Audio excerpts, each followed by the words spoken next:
we're back today with another episode of Gladio for Europe. I'm Russian Sam, and I'm joined as I usually am by my co-host Liam. Hello. And Sambi. Hey there. Today we're going back to medieval times, because we really love our medieval episodes, and we just wish we could keep doing them. Yeah, this is going to be a straight into the veins nerd episode. Some hardcore medieval history, but even if that's not your thing, this is going to be really exciting. There's some pretty fun stuff in here. Return to tradition, baby. Return to tradition. Yes, very, very nasty traditions involving, let's talk dismemberment. Yeah, people being buried alive. Yeah, girl bosses setting people on fire. It's all great. Yeah, Kievan Rus is the precursor state of modern-day Russia, Ukraine, and Belarus. They put the Rus in Russia. Yes, they did. But before we proceed, I just want to caution against saying that Rus is medieval Russia, because this is really a big problem in the historiography of the East Slavic countries. And a huge political fight. Oh, it's huge. And it's been going on for over a century at this point. This is not Russian history. This is the precursor to Russian history, as well as Ukrainian and Belarusian history. And both of these states also have very valid claims to this legacy. And to say medieval Russia is really to privilege the Imperial Russian perspective, the idea that, the Russians are the original and Ukrainians and Belarusians, they're just, these derivative micro people who speak these like fake languages that are just very derivative of Russian. Which isn't actually true. If anything, it's really just historical chance that Russia proper was the East Slavic country to become predominant and not Belarus or Ukraine. Yeah, history has a funny way of working. But anyway, before we proceed, Sam, you live in New York, and Liam, you live in LA. What do you guys know about what was going on in these places in the 10th century? In the 10th century, the Tongva people lived in Southern California. Yeah, it was Lenape here, I think. That's all I know. All I can tell you is the name.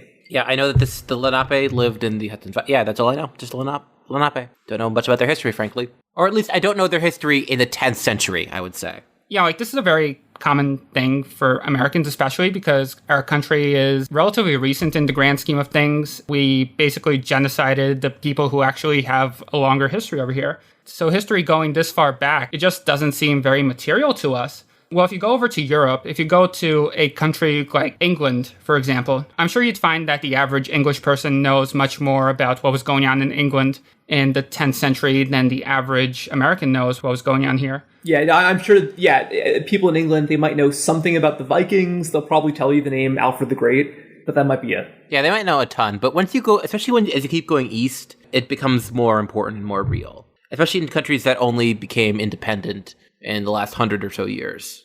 Absolutely. Russians have a very different relationship to history than Americans. I'm not sure if you guys know this, but I'm Russian. I was raised in a Russian family. But Russians in general, like the boomer generation, they are crazy well-read. It's just really unfathomable for an American to ever really approach that level of literacy and knowledge. And our generation is, they grew up after the Soviet Union fell. They grew up with the internet. They grew up with a lot more television. And so they got kind of America-brained, as I like to call it.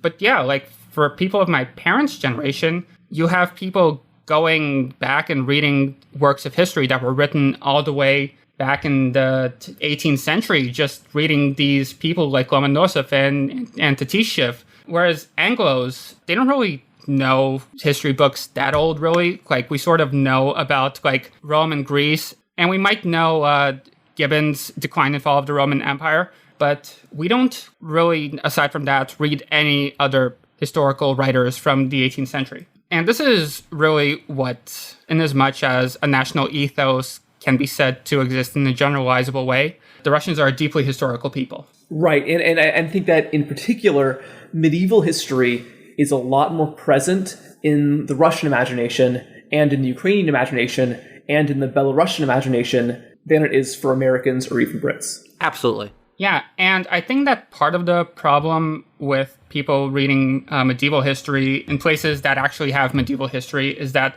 they maybe in high school read some excerpts from some chronicles that were just very dry and uninspired lists of, when a hailstorm happened and the crops failed and suddenly cowpox is everywhere. But it doesn't have to be like this. Russian history, to a large extent, is based on a very different kind of chronicle. And to give you guys some idea of how much Russians value their medieval history, in November 2016, right outside of Red Square, right by the Kremlin, by the Lenin Mausoleum, by St. Basil's Cathedral, just like across the street, they put up this giant statue of Vladimir the Great, who is considered like the first major prince of Kievan Rus. Like, it's huge. It's something like 50 feet tall. He has a very stern expression. He's holding a giant cross. And by the way, the fact that like this is across the street from the Lenin Mausoleum might not be a coincidence. Yeah, the two wolves of Russian history right there. Yeah, so the fact that the Russian government cares enough to sponsor these kinds of statues about figures from over 1,000 years ago really shows you how serious they are about history. Yes. I think that's the perfect example of how the early medieval past is so much more present in Eastern Europe than it is in Western Europe. Can you imagine if the British government would spend $1 million building a statue of Edward the Confessor? Yeah, exactly. And no one in France cares about, like, Philip II or whatever. No, yeah. They hardly care about Clovis over there, which is fine. I don't think that medieval history has to be part of a national consciousness. Yeah, no, this isn't a judgment. Yeah, no, because that often has very creepy or very troublesome nationalist implications. Yeah, like, again, this statue is very unnerving. Like, just Google Vladimir statue Moscow and look at it. Yeah, that cross is fucking huge. Yeah, no, yeah, absolutely. It's a nationalistic statement, I think. Its inclusion right next to the Lenin Mausoleum says something about how modern-day Russians perceive themselves. And I think that a big part of this episode can be describing that link. Why exactly is the history of the Kievan Rus so present in the modern-day Russian and Eastern European in general nationalist imagination? Yeah, so why don't we give you guys an introduction to Kievan Rus by introducing you to the first girl boss, possibly ever. Olga of Kiev ruled the Rus as regent for her son Sviatoslav after her husband Igor was dismembered violently while collecting tribute from the Slavic Derevliani tribe. The primary chronicle says, after the killing of Igor, the Derevliani said, "See, we've killed the prince of the Rus. Let us take his wife Olga for our Prince Mai, and then we shall obtain possession of Sviatoslav, and our work will be upon him." So they sent their best men, 20 in number, by boat to Kiev. Olga was informed that the Derevliani had arrived, and summoned them to her presence with a gracious welcome. The Derevliani announced that they had slain her husband because he was like a wolf, crafty and ravenous, but that their princes were good, and they explained that Olga must now come and marry their Prince Mai. Olga thought and made this reply, "This pleases me. Indeed, my husband cannot rise from the dead, so I can marry again. I desire to honor you tomorrow in the presence of all my people. Return now to your boat, and I'll send for you on the morrow." The people of Kiev worried that night that when the Derevliani returned, Olga would marry this foreign prince, and that they themselves would be slaves. But that night, Olga commanded that a large, deep ditch should be dug inside her castle. The next morning, Olga sent for the strangers. Her messengers approached them and said, "Olga summons you to a great honor." But they replied, "We will not ride on horseback nor in wagons, nor go on foot. Carry us to Olga in our boats." So Olga's men picked up the boats of the Derevliani and walked them, with the boat on their shoulders, over to the castle. And the Derevliani were so proud at this display, they were puffed up in their benches. They were carried all the way into the great hall, but as soon as they were brought before Olga, instead of setting the boat down, Olga's men dumped the boat into the ditch, trapping them underneath it. The men cried out in pain and said that this was even worse than what they had done to Igor. But Olga then simply commanded that these men be buried alive underneath the boat. But did she stop there? No, she did not. Olga then sent messages to the leaders of the Derevliani, saying that if they really required her presence, they should send after her their most distinguished men. And when the noblemen of the Derevliani arrived, Olga then commanded them a bath should be made ready, and invited them to appear before her after they had bathed. The bathhouse was then heated, and the Derevliani entered it to bathe. Olga's men closed up the bathhouse behind them, and she gave the orders to set it on fire from the doors so that the Derevliani were all burned to death. Yeah, but that's not the end of the story. Olga then sent to the Derevliani the following message. "I am now coming to you, so prepare great quantities of mead in the city where you killed my husband, so that I may weep over his grave and hold a funeral feast for him." When they heard these words, they gathered great quantities of honey and brewed mead. Taking a small escort, Olga made the journey with these, and upon her arrival at Igor's tomb, she wept for her husband. She bade her followers pile up a great mound, and that they had piled it up, she had also given them the command that a funeral feast should be held. Thereupon, the Derevlyani sat down to drink, and Olga bade her followers wait upon them. The Derevlyani asked Olga what happened to the nobles who had been sent to her. She replied that they were following her husband's bodyguard. When the Derevlyani were drunk, she bade her followers fall upon them, and went about herself egging on her retinue to the massacres of the Derevlyani. So they cut down 5,000 of them, but Olga returned to Kiev and prepared an army to attack the survivors. That's crazy. 5,000 men. That must be enough, right? She's finally had her revenge? Nope. No. The next year, Olga and her son Sviatoslav gathered a large and valiant army and proceeded to attack the land of the Derevlyani. After many great victories, Olga hastened with her son to the city where her husband had been slain. The Derevlyani barricaded themselves within the town walls, and they fought valiantly from it, for they realized that because they had killed the prince, if they surrendered, a terrible fate would await them. Olga waited a full year at the city gates, but the Derevlyani did not lose their resolve. Unable to wait much longer, Olga needed a plan. Her men approached the gates of the town with a message, asking the Derevlyani, "Why do you persist in holding out? All your other cities have surrendered. They've submitted tribute. Their inhabitants can now cultivate their fields in peace, but you would rather die here of hunger without submitting to tribute." The Derevlyani replied that they would be glad to submit to tribute, but they feared Olga wanted much more than tribute to avenge her husband. Olga answered, "Since I have already avenged the misfortune of my husband twice on the occasions when your missionaries came to Kiev, and a third time when I held a funeral feast, I do not desire any further revenge. After I've received your tribute, I shall go home." The Derevlyani asked her then, "What is the tribute you want?" And Olga said, "Give me 3 pigeons and 3 sparrows for each house. I don't desire a heavy tribute, because I know you are impoverished by the siege." The Derevlyani were confused by this request, but they rejoiced at her mercy, and from each house they collected 3 pigeons and 3 sparrows, which they sent to Olga with their thanks. As soon as Olga got the birds, she gave each soldier in her army a pigeon and a sparrow, and ordered each soldier to attach to the bird a piece of sulfur bound with a large piece of cloth. When night fell, the soldiers released the pigeons and the sparrows, and they flew back to their nests in the eaves of the houses. And with that, the whole town was lit aflame. Not one building survived. The people fled from the ruins, and when they fled, Olga ordered her soldiers to hunt them down. Many were killed outright, others were captured, made slaves for Olga and her followers. The survivors were left alive to pay a heavy, heavy tribute. Daenerys Targaryen is obviously taking notes right now. God, yeah, no, I gotta say, George R. R. Martin, he's a plagiarist, come on. From the story, we can really clearly see that the Rus are the most valiant of the East Slavic people, that they're... Yeah, at least according to myth, yeah. No, these are pretty ruthless people. But are they East Slavic? And that is the big question of the history of the Rus. Are they East Slavic after all? I think before we go too deep into the Rus, we'll return to them pretty soon, let's just do a very quick dive into the earlier history of the Slavs. If anyone's not familiar, Slavic languages are a really major group of the Indo-European language family. Russian, Polish, Czech, a whole bunch of languages, most languages in Eastern Europe are part of the Slavic family. Bosnian, Serbo-Croatian, Bulgarian. Yeah, so many. We don't have, there's too many to list.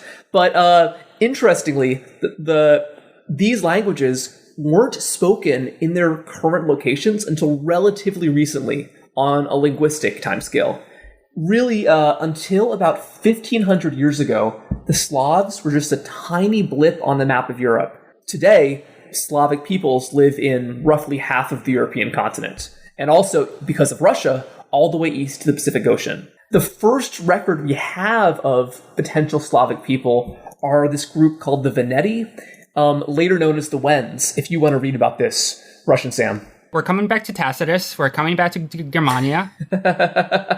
Yeah, and any old heads will know Tacitus from our ancient Germanic episode. Yeah, so here's what Tacitus has to say about the Veneti. I do not know whether to class the tribes of the Piceni, Veneti, and Feni with the Germans or with the Sarmatians. The Veneti have borrowed largely from Sarmatian ways. Their plundering forays take them all over the wooded and mountainous country. Nevertheless, they are to be classed as Germani, for they have settled homes, carry shields, and are fond of traveling fast on foot. In all these respects, they differed from the Sarmatians, who live in wagons or on horseback. And I find this passage kind of interesting because he's basically suggesting that, to be a Sarmatian or to be a Germani isn't really an ethnic marker or a linguistic marker as much as it is about the way you live your life. Right, and that's a really good point, because that's why it's such a tricky issue and so problematic to try to link modern ethnic identities with these ancient tribal groups, because they almost always thought of themselves very differently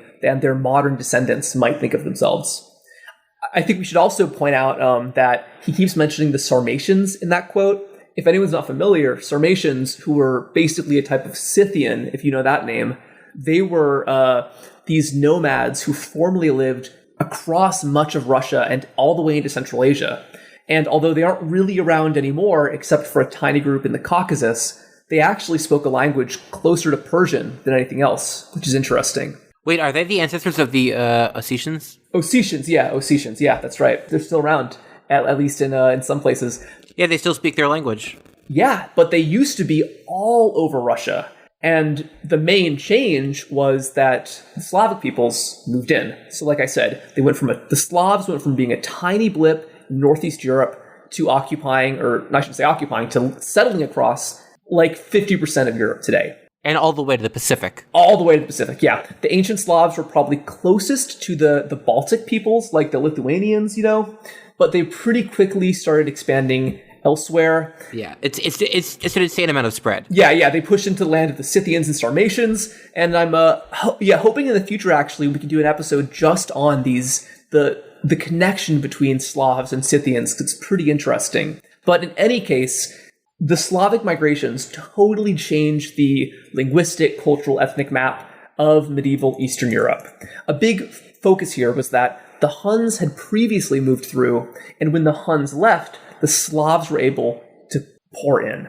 So by 500 AD, there's all these different groups in Europe, but by 700 AD, most of these groups are replaced by Slavs. The main groups you have by 700 are the Slavs, who have their various divisions, also the Khazars in Southeast Europe along the Black Sea, who we'll get into later. So even though this was a huge migration, at least in terms of its impact, we don't really know too much about it, because Slavic peoples at this time were not literate, at least not widely literate. This means that all of our sources from 500 to 700 are foreign writers, mostly Greeks or Franks from Central Europe. And the fact that most of what we know about these people comes from outsiders is going to be a recurring theme in this episode. Yeah, early medieval historians were not very good at distinguishing Eastern European peoples from each other. And a lot of the references to tribes that we have from those times, they may have been early Slavs, but they are often described as Scythians or Turks, regardless of what they actually spoke. It's just like we said before, how there's a lot of confusion and question about what actually is an ethnic group, what constitutes an ethnic group.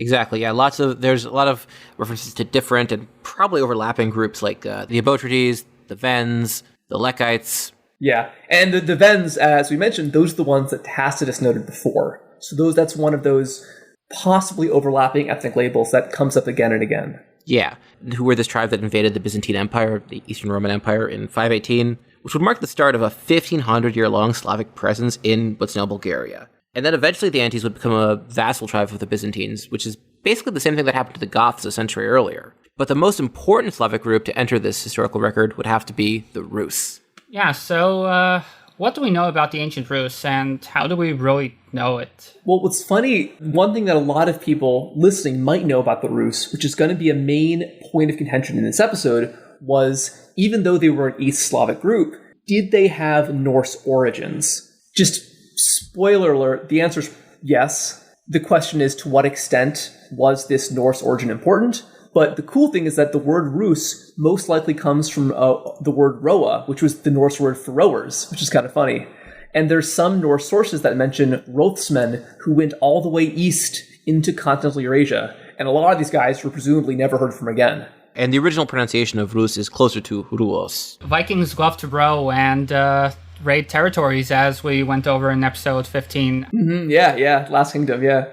So unfortunately, there aren't really any substantial surviving primary sources from the Rus that was from before the 11th century that was written by the Rus themselves. But we do have a bunch of other sources. Right. We have a couple scant references from other Norse people, not the Norse who went into Russia, but the ones who stayed home.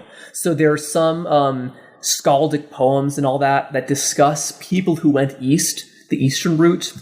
There are a lot of runic inscriptions that talk about somebody who had gone east. Presumably this means into the Baltic and Russia. What's kind of interesting is that in the Icelandic sagas, the name for Russia is Gardarik, which I think comes from this Slavic word gorod, which means fortified town, which is kind of interesting. Novgorod. Yeah, and Rik, the Rik part means kingdom, like how in German today, Frankreich or whatever is France. Really what Gardarik means is the kingdom of cities, or the kingdom of forts. That's what they called Russia. Yeah, because it was a very urbanized society, as we'll get into a bit later. Yeah, right, which totally goes against the stereotypes a lot of Westerners might have of Russia.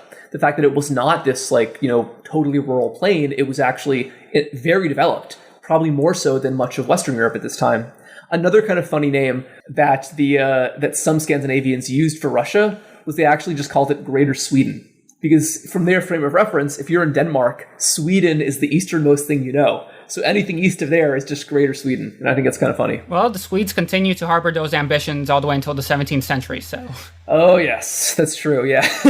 And the fact that I think a big theme in this episode is going to be arrogance and expansionist tendencies from Germanic-speaking peoples. And that right there is why this issue, were the Rus Slavic, were they Norse, or a mix of both, is so contentious. So one of the bigger source of information about the Rus in this early period are the Byzantine sources, which have a lot more to say. So in the year 860, the Rus raided Constantinople and the surrounding areas. This is from Serhei Plohi, The Gates of Europe, which is a history of Ukraine. Patriarch Photius, the supreme Christian and imperial official in the city, called for divine protection in his sermons and prayers. In one of his homilies, he described the helplessness of the inhabitants before the invaders.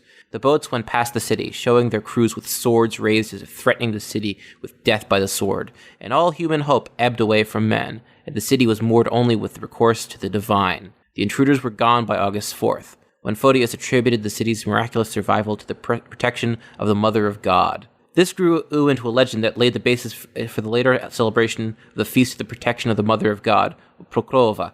Ironically, the feast never took hold in Byzantium, but became extremely popular in Ukraine, Russia, and Belarus, the lands from which the Vikings had come to attack Constantinople. And another big source we have is this text called De Administratio Imperio, which means on governing the empire. So here, authored by around the year 950, this is probably the most extensive Byzantine source about the Rus. And this text is really kind of a guide for foreign policy. So it basically says, you've got these dangerous Rus guys right on the frontier, how do you deal with them? And one thing it says that's kind of interesting is that you can play the Rus off of the Pechenegs, another tribal group, and get them to fight each other. Because as long as they're at war with each other, that means Byzantium is going to be safe. But if the Rus are ever at peace with the Pechenegs, or ever conquer the Pechenegs, then Constantinople is going to be next. Yeah, and sometimes the Rus and the Pechenegs would come together to raid Constantinople, so watch out for that. Yeah, and me and the boys, raiding those rich Greek guys and taking home some booty. I guess sometimes, though, relations with the Rus and the Byzantines were peaceful, because Constantine actually wrote another book called the Book of Ceremonies, which just detailed all the stately visits during his reign. And one of the stately visits was girlboss supreme, Olga of Kiev. So she actually is mentioned in this book, and it seems like her encounter with the Byzantines was very peaceful. Another big source from this time are the medieval Arabs, who in this era were really having their heyday. And so Al-Yaqubi and Al-Masudi both interestingly refer to the Rus as Majus, which is related to the word Magi and means Zoroastrian, which is kind of interesting because, the Zoroastrians are non-Muslims. The Norse, the Rus, are non-Muslims. So these Arab Muslim writers, they start kind of conflating the two, which I think is very interesting psychologically. Yeah, and you also dug up the fact that Europeans would call Vikings Saracens, which was, the word for Muslims. Absolutely, yeah, absolutely, yeah. That comes from the Children of Ash and Elm, which is a source I've used a couple times in this episode. And by the High Middle Ages, after the Vikings were gone, you start having, like you said, Western European writers would basically confuse the Norse Viking pagans with Muslims because they saw all non-Christians as the same. Do you want to read Ibn Fadlan's text? This is probably one of the most famous sources we have about the Rus. And because the Rus at this time were probably still basically Vikings, this text had a very big impact on the popular perception of Vikings worldwide. So he was a faqih who's a faqih, as in someone who deals with fiqh, Islamic jurisprudence, and he was sent as part of an Abbasid embassy to the Volga Bulgars in 921. He encountered many different peoples, and the Rus were among them. There's a lot of interesting anthropological information, including descriptions of a funeral, but also this. They are the filthiest of God's creatures. They do not clean themselves after urinating or defecating, nor do they wash after having sex. They do not wash their hands after meals. They are like wandering asses. Every day a young servant girl comes every morning with breakfast and with a great basin of water. She proffers it to her master, who washes his hands and face in it, as well as his hair. He washes and disentangles his hair, using a comb, there in the basin. Then he blows his nose and spits and does every filthy thing imaginable in the water. When he has finished, the servant carries the bowl to the man next to him. She goes on passing the basin round from one to another until she has taken it to all the men in the house in turn. So, Europeans have always been disgusting. Anyone who's watched The 13th Warrior with Antonio Banderas has seen that scene in a movie. I mean, look, Islam values cleanliness. Wudu is a part of, is an actual important thing. So, of course, they would have been horrified at seeing the just squalor. Yeah. Although, I should note, this crude display of cleanliness is probably a lot better than other parts of Europe at this time. Yeah, at least they were brushing their hair in the first place. Oh no, he would have had a heart attack if he visited some other places. Oh, for sure, yeah, England, Ireland, yeah. Well, hey, Russian Sam, tell us about the Slavic sources we have from this time. Yeah, so the main Slavic source that we have is the so-called Povest Временных Лет, which in English is known as the Rus Primary Chronicle, which is really the most important source, both for the focus of this episode, as well as for understanding these various national mythologies. Right. And just to go a little bit deeper on that point, it's because this is the best source explicitly connecting the Kievan Rus with Scandinavians. Because I don't know if we made this clear enough, but the predominant theory is that the society of the Kievan Rus was established when traders or soldiers from Scandinavia came into Russia. Into what's now Russia, we should say. Right. I'm just going to say Rus Primary Chronicle so you guys don't get confused. But for this episode, I'm mostly relying on the translation of the Laurentian Codex by Samuel Cross. And that one is from the city called Vladimir Suzdal, which is really one of the first cities to be brought up. And unlike the Western European chronicles of this time, the Primary Chronicle was written in the vernacular of the time, which was Old East Slavonic. So people were writing this in the language that they actually spoke in their day-to-day life. And I'm sure that had something to do with the fact that it's a very engaging text. Yeah. This is what we were reading before when we told the story of Olga of Kiev, what she did to all the emissaries, and then how she, burned the city with birds. So it's a very fun text. Yeah, so traditionally it's thought that the Primary Chronicle was authored by a guy named Nestor the Chronicler, who lived from the middle of the 11th century to the beginning of the 12th century. But there are doubts. Some people think that Nestor may have been just a compiler of various fragments, and some other people think that Nestor wasn't involved with the project at all. He just had his name attached to it because he was kind of a big deal in his day as a writer. There are really, really huge problems with the text, chronology being chief among them. Whoever compiled this text just hated getting their dates correct because they just keep giving the wrong years. Yeah, so for example, the Rus Primary Chronicle says that Olga went to Constantinople in 955, but the Book of Ceremonies, well, it's kind of unclear when exactly she visited, but it's either 942 or 957. Yeah, and I think to jump on that, so there's definitely some question about how legitimate the Primary Chronicle is as a history source. And for instance, we don't even know if Rurik and Olga were necessarily real people, to be honest. But is indisputable archaeological evidence that there was a lot of Norse activity in Russia at this time, particularly coming from modern-day Sweden.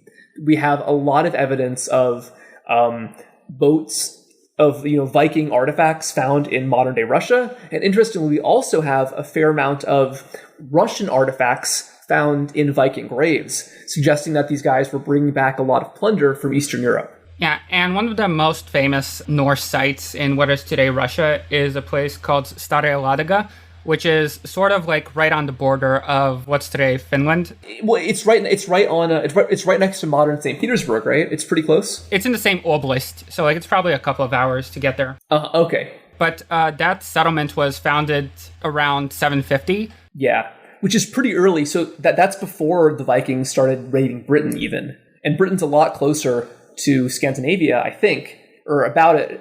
At least it's no farther than Russia is. I feel like Russia is closer. I seem to remember that they started by raiding the Baltics originally. Oh, okay. So I guess, okay. Then, they basically plundered all they could plunder, and they started to have to go further afield. Oh, okay. That makes sense, yeah. Yeah, so that's Staraya Ladaga. But speaking of old cities, Kiev, you may know it today as the capital of Ukraine. And, of course, it's the city that gives its name to the so-called Kievan Rus, which is not something they called themselves. It was an invention of the historiography. Not that it's bad, but it's not what they would have called themselves. Yeah, no, it's the same as the Byzantines. They would have just thought themselves as Romans. Romans, yeah. And I think it's quite interesting and very important that the Rus were so central to the history of Kiev and vice versa, because that presents an interesting historical problem.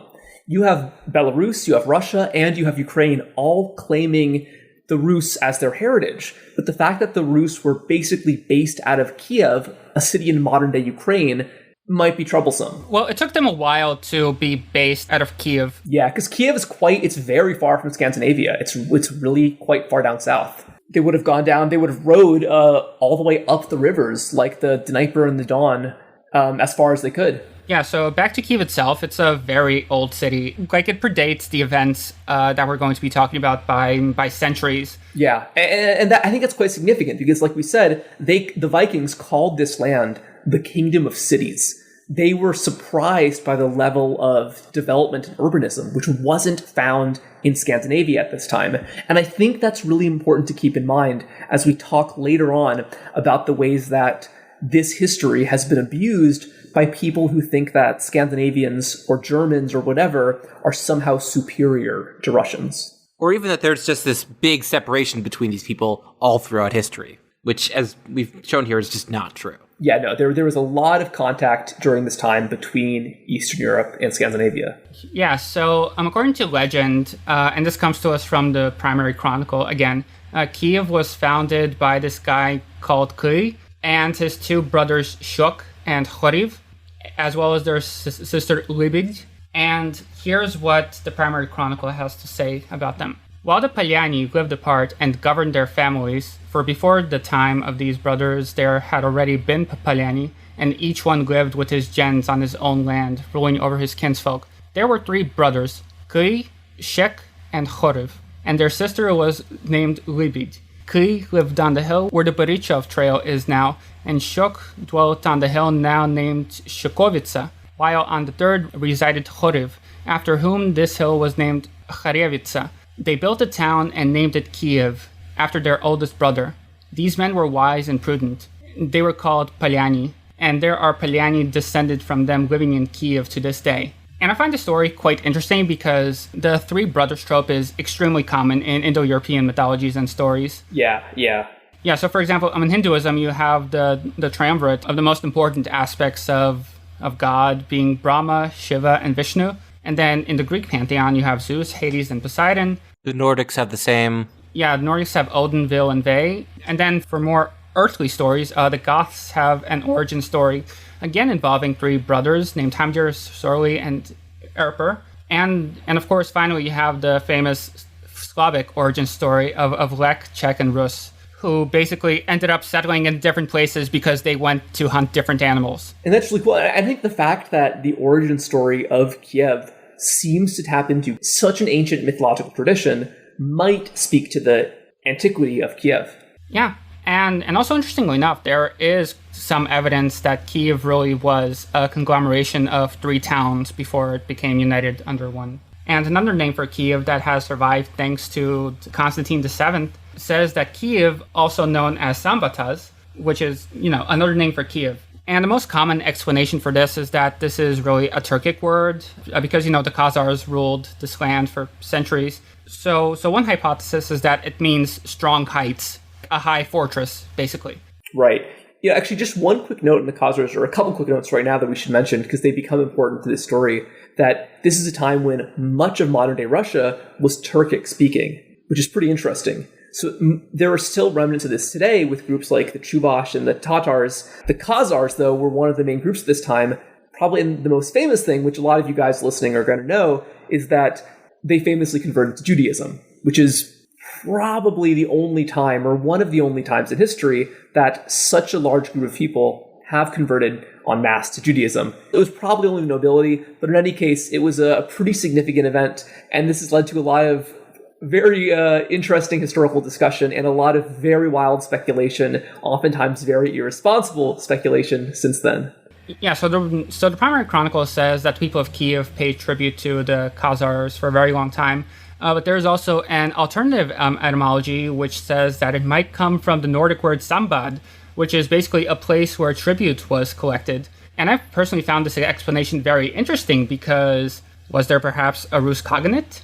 So the earliest reference to Rus that we found is one from the year 839. It's from a chronicle called the Annals of Saint Bertin. It's West Frankish. So basically think northeast France and northwest Belgium. So the entry for the year 839 reads, Theophilus also sent with the envoys some men who said they were called Russians, Rus, and had been sent to him by their king, whose name was Kagan. Theophilus requested in his letter that the emperor, in his goodness, might grant them safe conduct to travel through his empire, and any help or practical assistance they needed to return home. When the emperor investigated more closely the reason for their coming here, he discovered that they belonged to the people of the Swedes. And that's from the Annals of St. Bertin.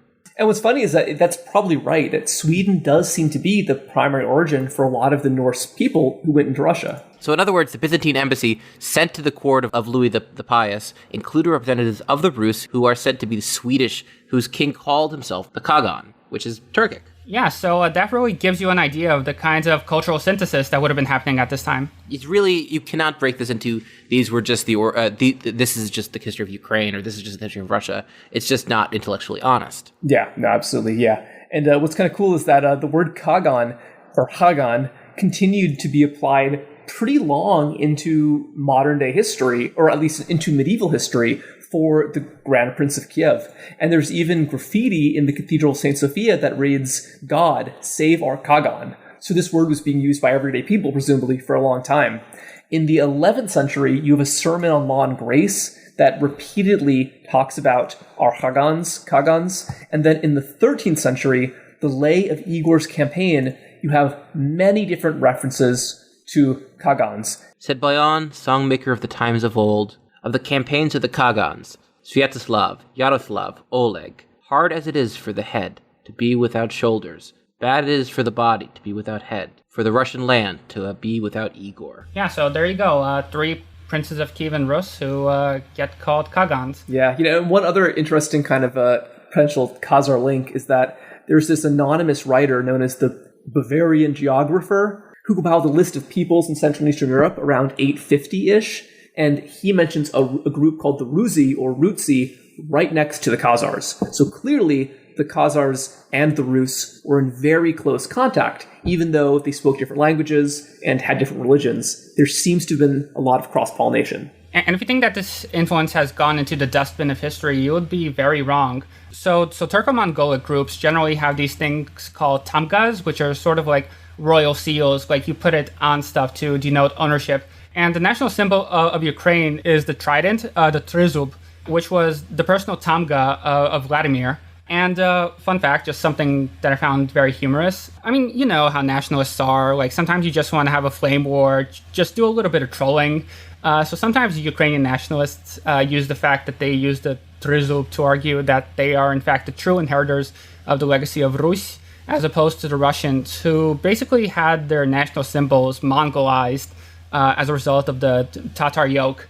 And just leaving aside the Turkic origins of the Tamgas for a minute, the Trizub was only adopted as a symbol for Ukraine in 1918 at the suggestion of the Ukrainian national historian Mikhail Khrushchevsky. So it's not actually even an ancient symbol for Ukrainians. It was just dug out of history books. Which isn't exactly unique in the world's nationalist symbols. I mean, the Star of David is another obvious example. Yeah, and speaking of Vladimir, Vladimir was descended from this guy named Rurik, who is sort of the center of contention for this episode a bit. And I just want to start out by saying that I'm not a fan of the great man of history theory. I don't think it's very helpful for understanding what's actually going on, but given like the kinds of sources that we have, there's just no way to structure this without talking about the reigns of these various princes. Yeah, as much as we want to behave like proper Marxists here and not do any great man stuff, if you're talking about the Chronicle,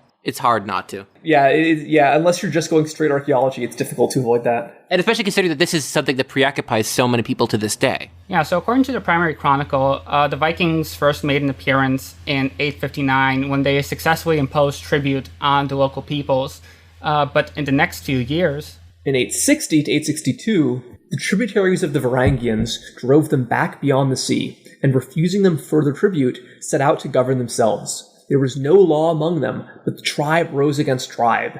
Discord thus ensued among them, and they began to war against one another. They said to themselves, "Let us seek a prince who may rule over us and judge us according to the law." They accordingly went overseas to the Varangian Ruses. These particular Varangians were known as Ruses, just as some are called Swedes, others are called Normans, English, and Gotlanders, for they were thus named. The Chuds, the Slovenes, the Kravicians, and the Ves then said to the people of Rus, "Our land is great and rich, but there is no order to it. Come to our land and rule over us." Thus, they selected 3 brothers with their kinfolk, who took with them all of the Ruses and migrated. The oldest brother, Rurik, located himself in Novgorod, the second, Sineas, at Belozero, and the third, Truvor, in Izborsk. Yeah, so before we continue, again, 3 brothers. Yeah, I also think it's kind of cool that it's a very multi-ethnic group. So like the Chuds and the Veses, they are of a Finnic origin, like, obviously modern-day Finns, Slovenes and Kravicians, they're Slavs, and then Turkic peoples were also around, and Magyars too had recently arrived in Europe from the steppe. Add the Norse to the mix, and this is a really interesting, very diverse cast of characters at this time.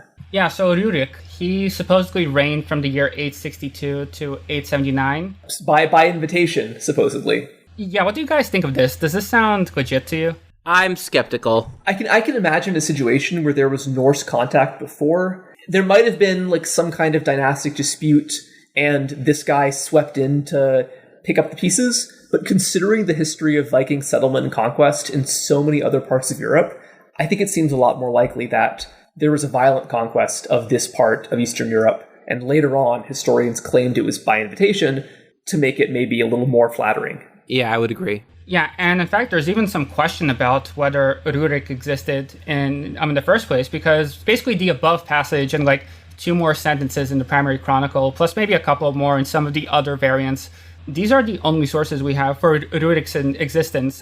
That's crazy. And that's crazy because for centuries, the ruling family of Russia claimed direct descendants from Rurik. Yeah, into the 20th century. Yeah, well, when the Anglo-Saxons first got to England, they also believed that they were descended from Odin. Even the Christian writers talking about them thought they were descended from Odin. Yeah. So if Rurik is mythological, that would definitely not be out of keeping for European dynastic claims. Yeah, no, that's something you find all over the world, from England to Japan. But there is another theory. There's a theory that explains who Rurik is supposed to be. And the prime suspect here is a guy named Rurik of Dorestad, who was basically a man of Danish origins, a Viking, who ruled parts of what is today the Netherlands and northwestern Germany. And he was said to have been born around the year 800. His father had received this land, and then later, when he himself inherited the land in 843, it was taken away from him from the Carolingian emperor Lothair I, and the guy basically went on to become a pirate, just raiding, going back to his ancestors' ways. Interesting. So clearly, Rurik was a nuisance because Lothair basically returned his lands to him in 850, but then he took them back again in 855. His tantrum worked, at least for 5 years, yeah. And then, of course, also in 850, we have this note in the Frankish annals, which suggests that this guy Rurik was presumably kind of a rock star in his day, if there's multiple sources of him, So this one says, Rurik the Northman held the Vicus Dorstad with his brother Harold in the time of the Emperor Louis. After the deaths of the emperor and his own brother, he was denounced as a traitor, falsely, as it said, to Lothair. He was captured and imprisoned. He escaped and became the man of Louis, king of the Eastern Franks. He stayed with the Eastern Louis for some years. He collected a not insubstantial force of Danes and began his career of piracy, attacking places in the northern coast of Lothair's kingdom by the North Sea. He came to Dorstad, seized it, and held it. Because the Emperor Lothair was unable to drive him out, he was received back into fealty. And then he pops up again in 863. In January, Danes sailed up the Rhine towards Cologne. After sacking the emporium called Dorstad, then they reached a certain island, and they encamped there until about the beginning of April. The Danes therefore followed Rurik's advice and withdrew. Yeah, so at this point, Rurik is basically on the side of the Carolingian emperor again, convincing Vikings to, go back where they came from and not raid this place. And then he shows up yet again in 870 when Charles the Bald, quote-unquote, went to the palace at Nijmegen to hold discussions with the Northman Rurik, whom he bound to himself by a treaty. And of course, it should be noted that the dates given here totally contradict the primary chronicle. It's impossible for Rurik to have been both in the west and the east. I like the idea of a Rus Emperor Jimmu, who is just completely mythical. But I could see it if the idea of this kind of borrowing of this guy and his legacy. Yeah, the Vikings moved around so much that I wouldn't be surprised if a guy who'd previously been in Germany and then raided Friesland had gone over into Russia. But I think it's probably more likely there were just multiple people running around named Rurik. I think that's probably more likely. I agree with Liam, yeah. Yeah, so Rurik lived until 879, and shortly before he died, the primary chronicle says that these two men called Askold and Deer asked him to go down south to Constantinople, but of course that's not what they did. Instead, they just captured Kiev and started ruling it. And this is actually a very interesting moment because we do have a reference to a king named Deer found in the book called Medal of Gold by Al-Masudi, who is one of the big Abbasid era historians. And he refers to, quote, King El-Dir, first among the kings of the Sakeliba, which was the Arabic word for Slavs. But I hear you asking right now, where's Askold? What happened to Askold? Yeah, so according to one theory, this was just one guy. So apparently there's this Old Norse word called Oskildur, which translates to strange. So basically, the theory here is that the chronicler who was compiling this information didn't recognize this as a Norse word. He assumed it was the name. So rather than being, quote, Deer the Stranger, it just becomes Askold and Deer. Right, yeah, and I should note that Deer or Dire the Stranger is a name that a lot of Crusader Kings players might know, because he's one of the default characters in the Viking Age part of the game.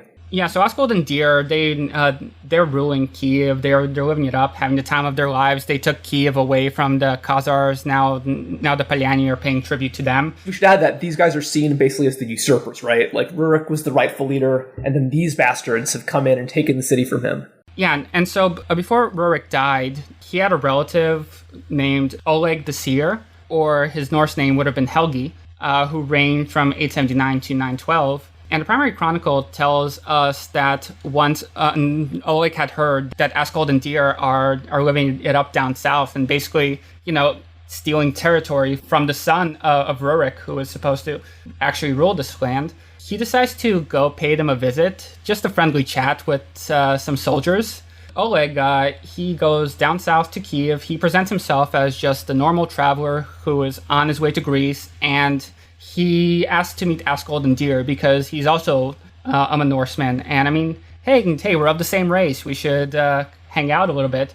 That's the thing I say to my friends all the time. Askold and Deer, they take the bait, they come out, and they're suddenly surrounded by all of these troops. And then before killing them, Oleg says, quote, "You are not princes, nor even of princely stock, but I am of princely birth. and then he killed them, which really highlights the central point of the primary chronicle, which is basically to gas up the Rurikids to say that they are the only legitimate rulers of Russia possible, and that if you're not one of those guys, you have no business ruling Russia. It also seems to imply that the Rurikids are just an especially nasty and devious ruling dynasty, because not too long after Oleg comes in, you've got Olga, who we mentioned before, who used all of her famous treachery to consolidate power across modern-day Russia and Ukraine. Yeah, well, Olga wasn't so bad. Sometime after this, I guess she felt kind of bad about what had happened, and she goes down to Constantinople and decides to become a Christian,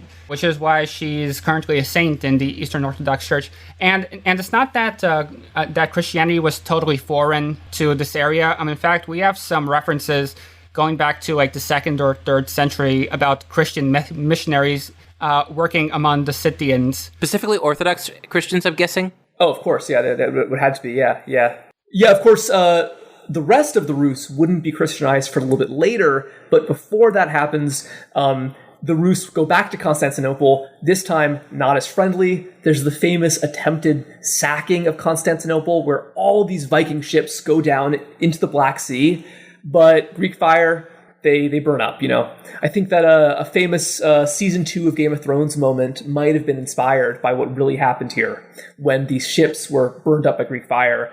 However, they did, not too long after, succeed in sacking Ityl, which was at the time the capital of the Khazars, and this probably is what led to the eventual disappearance of the Khazars from the historical record. Yeah, they hung around for like a century more, but after that they just sort of disappeared. And instead of the Khazars, you suddenly have a new Turkic steppe group on the scene called the Pechenegs. Right. Yeah. Constantine mentioned this before. Although I gotta say, come on, like, what's cooler than like a Jewish barbarian Turkic tribe? Come on, like, personally, I think the Khazars should have stayed around. I think it's a real shame of history. And speaking of religion and speaking of the Khazars, I think we should talk about now, let's go back to Vladimir the Great. And this is the guy, mind you, who now has a big-ass statue in Moscow right next to Lenin's tomb. Yeah, so Vladimir the Great, he ruled from 980 to 1015, or thereabouts. And he got a lot done during his reign. He considerably expanded the territory under his domain. But he would also be most famous for embracing Christianity in the year 988. But this actually wasn't his first foray into experimenting with religion. In fact, a couple of years before that, he decided that he needs a state religion, and he thought he was going to accomplish this by doing a formalization of these pagan cults. So basically, paganism isn't really a thing. It's just like the stuff that the peasants believe. Yeah. It certainly was rarely a coherent ideological practice. So Vladimir was trying to create an official state pantheon featuring gods like Perun, who is the Slavic thunder god. The thunder god, yeah. I think Thor is believed to be a cognate of Perun oftentimes. Oh, and of course, Chernobog, for anyone who's seen Disney's Fantasia, he makes an appearance. But unfortunately for Vladimir, being pagan at this time was not a great way to make friends. No. And just as a tiny bit of context for here, this is the end of the 10th century, around the year 1000. You see a whole bunch of groups of people in Europe becoming Christian at this time. The Poles around the year 1000, the Danes around the year 1000. So I think Vladimir might have known which way the winds were blowing. The only holdouts essentially are in the Baltics, I think. Yes, the incredibly Chad Lithuanians kept on for a while. Vladimir did not have that resolve, clearly. Yeah, well, so the story, which some people might know, because this is another story that's somewhat well known, is that before he officially became Christian, Vladimir was visited by emissaries from a whole bunch of different religions. So in 986, Vladimir was visited by a missionary from the Bulgars of the Muslim faith, who told him, "Though you are a wise and prudent prince, you have no religion. Adopt our faith and revere Muhammad." Vladimir inquired what was the nature of their religion. They told him they believed in God, and that Muhammad instructed them to practice circumcision, to eat no pork, drink no wine, and that after death there would be complete fulfillment of all their desires. Muhammad, the Bulgars asserted, will give each man 70 fair women. Vladimir listened, for he was very fond of women and indulgence, but circumcision and the ban on pork and the ban on wine were disagreeable to him.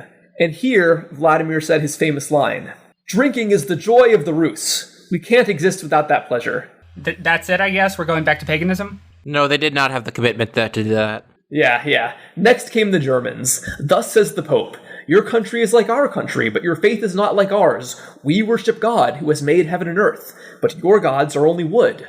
Vladimir inquired what their teaching was. The Germans replied, their faith was about fasting, according to one's strength. But whatever one eats or drinks is all the glory to God, as our teacher Paul has said. Then Vladimir answered, depart from here. Our fathers accept no such principle. And last, the Jewish Khazars had heard of these missionaries, and they came forward with their own. But I think, unfortunately, for this part, I'm going to need you, Halal Sam, to read this. The Christians believe in whom we crucified, but we believe in one God, of Abraham, Isaac, and Jacob. Then Vladimir inquired what their religion was. They replied that its tenets included circumcision, not eating pork or hare, and observing the Sabbath. The prince then asked where their native land was, and they replied that it was in Jerusalem. Hey, see, Zionism is correct. No, I'm kidding, of course. It's evil. When Vladimir inquired where that was, they answered, God was angry at our forefathers, and scattered us among the Gentiles on account of our sins. Our land was given then to the Christians. The prince then demanded, how can you hope to teach others while you yourselves are cast out and scattered abroad by the hand of God? If God loved you and your faith, you would not thus be dispersed in foreign lands. Do you expect us to accept that fate also? Which, honestly, as a Jew, I kind of understand the argument that, hey, God clearly hates you. Yeah, you know what? Something tells me that these aren't the most accurate representation of these interactions. No, I don't think that the Khazars came and going, hey, so how about that Jesus we killed, eh? Yeah, well, yeah, that's true. We should mention that although there is a lot of question about the historicity of all of these stories about the Rus, the Rurikids themselves did keep power for a very long time, in the sense that for about 700 years, the ruling family of Russia called themselves the Rurikids. So we mentioned before that the English saw Odin as their mythic ancestor. I think this is even a more direct comparison, because the name of their house is simply the House of Rurik. I would even wonder if the fact that the Rurikids lasted so long maybe has something to do with the fact that the early origins of the Rus and the Rurikids are such a big part of modern day history, because the Rurikids didn't lose power until the end of the 16th century, and then just a little bit more than a century later, in the early 18th century, this is when you see interest in the Kievan Rus really pick up again. Basically, this was the reign of Peter the Great Reformer. And as part of his reforms, he was trying to modernize Russia, which is basically bring Russia into a modern European fold. And of course, all of these states were at the time in the process of creating their own national historiographies, their own national stories and myth. Yeah, so naturally, Peter wanted Russia to have the same thing. So one of the people he invited to Russia for this purpose was a German, Friedrich Müller. He was from Leipzig. Yeah, he was invited to Russia to co-found the Imperial Academy of Sciences, which isn't just sciences, by the way. Science is a very broad definition here. It also includes history and the humanities. And Müller, he was one of the first people from Central or Western Europe to have a strong interest in the history of Kievan Rus. And he basically saw their Scandinavian origin as a link between Russia and the German-speaking West. So he published a number of papers basically arguing that it was, in fact, the Scandinavians who had brought civilization to Russia, that they had built all these great cities, because obviously the primary chronicle says that they were always fighting each other unless they had a Viking to rule over them. So we should mention this is a really tricky time for this argument to be made, because this is the start, or not too long after the start, of European colonialism, where there begins to be this kind of increasing trend toward the idea that Western Europe, which generally includes Germany, is superior to other parts of the world. And so when you have this German guy, even a German guy invited to Russia, making this argument, it starts to have some unfortunate implications. Yeah, but not everyone was on board with this project from the very beginning. In fact, one of the other co-founders of the Imperial Academy of Sciences, who was actually Russian, he was also one of the early historians. His name was Lomonosov, and he basically just got so outraged by Müller's arguments that he just yelled at him incessantly to the point where Müller was just afraid to present any more of this work until after Lomonosov had died. That's funny. But yeah, not all Russian historians actually were as strongly anti-Norman as Lomonosov himself. We should add we should probably define what that means. When we say Norman, we're not talking about the Normans in France and in England. We mean the fact that Normanism was the name of the theory that the Rus had a strong Scandinavian influence, and that anti-Normanism was either the rejection of any Scandinavian influence and the denial that the origins of the Rus were in Scandinavia, or a more moderate stance that says there was some Scandinavian influence, but it was not the prevailing cultural climate of the Rus. Like, we've been at a point now for a very long time where it's just physically impossible to deny that there was indeed a Viking element. Oh yeah, yes, yeah. There we are. The Vikings were everywhere. They were definitely in Russia. They were doing a lot in Russia. Yeah, so the only people who are still saying, no, there were no Vikings, it was entirely Slavic, are cranks. Yeah. And basically, this has been the question at the heart of Russian historiography ever since the question was raised all the way back in the beginning of the 18th century. And not all Russian historians were as anti-Norman as Lomonosov. Karamzin, for example, who was another famous early Russian historian, he was not totally on board with Müller's argument, but he was like, yeah, okay, there's something here. He's exaggerating it, but we can't really deny that this was an element. Basically, as things stand right now, anti-Normanism was strongly associated with Soviet historiography. This wasn't the anti-Normanism of the cranks. This was just saying that the Slavs had already starting to build a foundation of civilization. Obviously, they were building all these cities. They and they couldn't have done that if they were not capable of governing themselves. They would have had trade networks. No, absolutely. I think that we should add that while we're talking about cranks, we really need to mention that in the 19th and early 20th century, you started seeing a lot of Western European cranks really hyping up the potential Norse origins of the Kievan Rus, basically as a way to suggest that somehow all that is great about Russian civilization had to be the work of Germans or Swedes, because they believed that those groups were somehow innately superior to Russians. I think an interesting analog to this is how a lot of racists in America denied that the mounds of Cahokia could have been made by Native Americans. They thought that they were simply incapable. Or then when the Boers got to South Africa and Zimbabwe, when they saw the famous castles of Great Zimbabwe, they assumed that, oh no, that could have been the Africans who built that. It must have been somebody else who built those castles. Yeah, these people must be too primitive. They cannot possibly. Yeah. Right, and this is what's happening here. Most notoriously, actually, and unsurprisingly, Adolf Hitler, was very invested in this theory, the Normanist theory, and he claimed that if the Vikings had not civilized the Russians, they would be still living like rabbits, in his words. And, considering what Hitler would wreak upon the Russian people very shortly thereafter, that's just a disgusting thing in context. Exactly. No, this has real implications in even relative recent history. Yeah. So even though anti-Normanist theories often go too far, it's pretty hard to fault Russian historians in context for wanting to move away from the idea of Scandinavian influence over their earliest histories. In this day and age, no escaping the racial science implications of it. Yeah, so you want to tell us about the Viking of Prague, Liam? Sure, because this is a perfect case study. So in 1928, a Ukrainian archaeologist named Brokovsky found a 9th or 10th century skeleton underneath the castle of Prague, which is, pretty cool, like this old skeleton. And like many early medieval skeletons, he was found with all these martial grave goods, armor, and weapons. But what was funny about this guy was that unlike other skeletons found in the region, his grave goods were totally Scandinavian. He had a Viking helmet, a Viking sword, a Viking shield, the whole works. So presumably, this guy was probably a migrant from Scandinavia, right? Probably he was a mercenary or a merchant. He got to Prague, and then maybe, he ate something bad. Next thing you know, he's dead, and they buried him there. But this has some interesting political implications, because barely a decade after this was discovered, the Nazis rolled into Prague.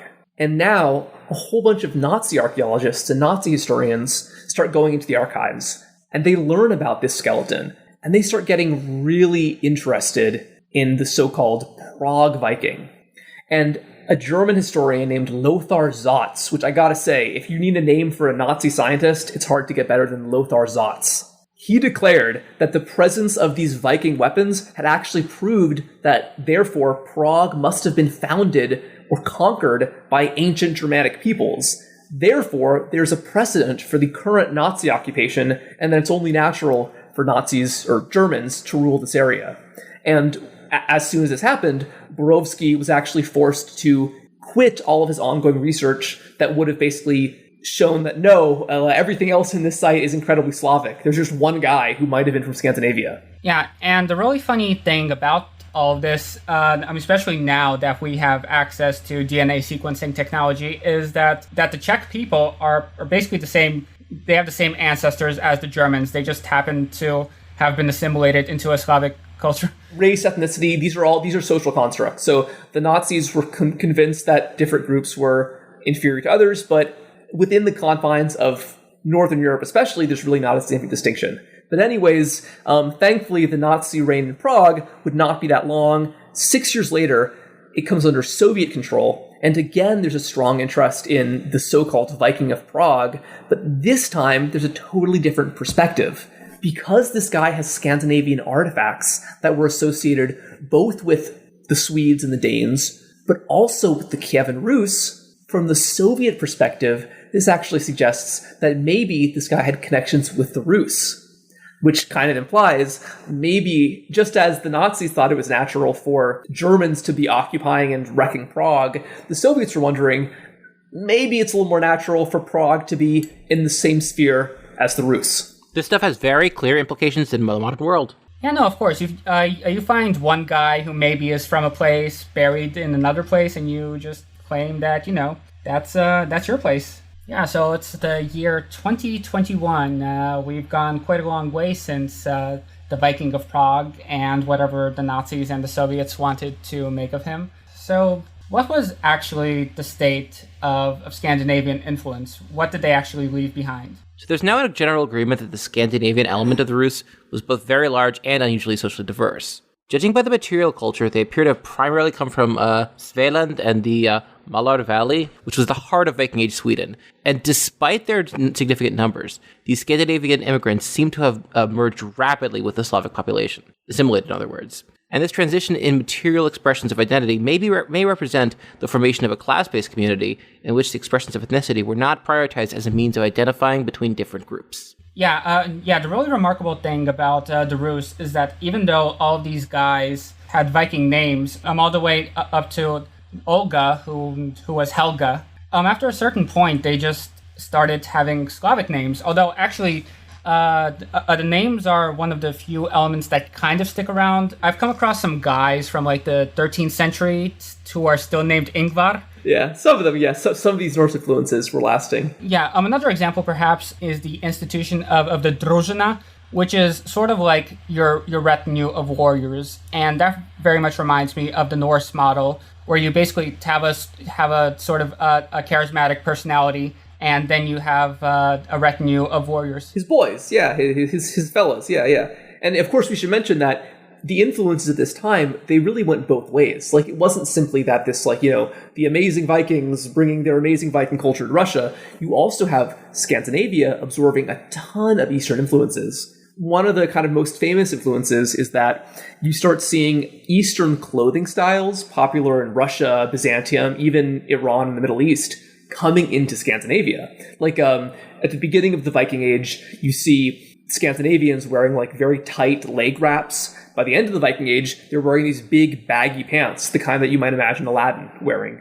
In addition, evidence also suggests that the Vikings who were operating in Eastern Europe probably weren't all conquering warlords. A lot of them were there in some kind of invited context, usually as mercenaries. A lot of our listeners probably know that some Vikings served in the Varangian Guard. We've talked about Varangians before. That was the Greek word for the Scandinavians. So a lot of them actually were guards of the Byzantine Empire. There's famous graffiti on the Hagia Sophia left by Vikings. But others actually served as mercenaries in Georgia and among the Khazars, we've been talking about. One thing that's pretty cool is that in the Swedish city of Birka, there are all these burials of Scandinavian people wearing Turkic armor, presumably from the Khazars. So this suggests that a lot of these Vikings who went into Khazar land probably absorbed some of these cultural influences from the Khazars, and they bring them back with them when they go home.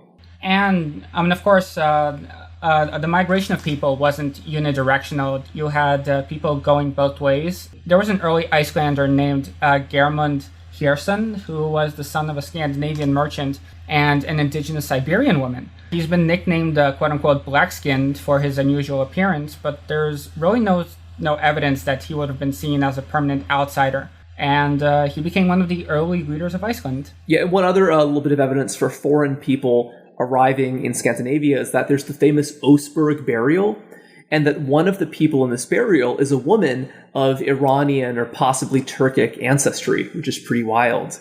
And even though she's a foreigner, she doesn't appear to have been a slave or a servant, because she was buried in really fine clothing and jewelry, which suggests that maybe she was the wife of a chieftain, or maybe she was a very important noblewoman or merchant in her own right. But for some reason, her ancestors had been from a more eastern part of the world. You know, you can imagine maybe one Norse guy marries off his son to the daughter of a Khazar chief, and they both go back to Scandinavia. You know, there's a lot of ways that we can imagine this happening in a time when there are these clear, ongoing, bi-directional links between Scandinavia and Eastern Europe and Iran. And in light of all that, I would just like to say one more thing. Of course, this shows that people have always been moving around, that there's really no such thing as like a purebred anyone. But all that being said, you shouldn't really confuse this stuff for our modern day interpretations of multiculturalism or something like that. These people would not have been conceptualizing these things in this way at all. And in fact, they often did have some very violent conflicts. But it's also important to push back on the idea of that there's some sort of primordial race war driving history and that people have just always been killing each other by default. Yeah, no, we talked before about the dangers of the kind of the bowling ball or billiards ball model of history, that it's kind of a paradox where there's been a lot of human migration in history, but it's not as simple as discrete cultural groups moving from one place to another. What do you think, guys? Have we solved the Rus question? Are the nationalist historiographers of Russia, Ukraine, and Belarus going to unite around us? I think that's it. Yeah. I think we solved it. You know, Russians, Ukrainians, Belarusians, they have nothing to argue about. I think if they all say they're brothers anyway, why can't they just get along, you know? We have healed the schism between the Russian, Ukrainian, and Belarusian peoples. Yeah, so if you have Russian nationalists, friends, relatives, politicians, Ukrainian nationalists in your family, Belarusian nationalists, if any of you guys are Lukashenko's 15-year-old son, listen to this podcast, have him listen to this podcast, have your mom listen to this podcast, and we together can solve the problem of Slavic nationalism. Yeah, Gladio for Europe is the only pan-Slavic podcast. Let that be known. Yes, and I think with all that said, thank you so much, Russian Sam, for putting together this really fun episode, and dobry din to everybody. Yeah, great job.